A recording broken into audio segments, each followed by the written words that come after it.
lettre ouverte au monde entier. Haïti n'a pas de gang, seulement des salariés armés au service de l'étranger. Aujourd'hui, je ressens une urgence profonde à m'adresser au monde entier. Une vérité doit éclater. En Haïti, il n'y a pas de gang. Il faut arrêter avec ce mensonge.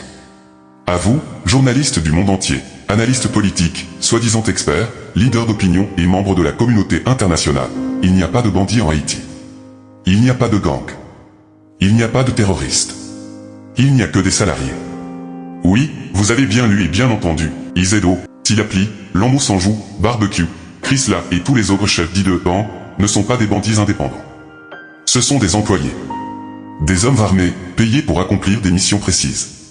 Comme vous, journalistes qui recevez un salaire pour couvrir certaines histoires.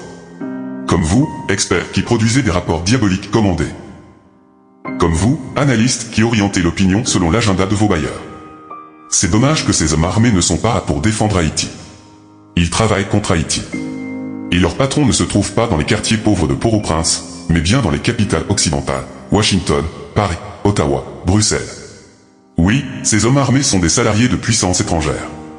Ils reçoivent des ordres, des armes, des fonds, des protections diplomatiques.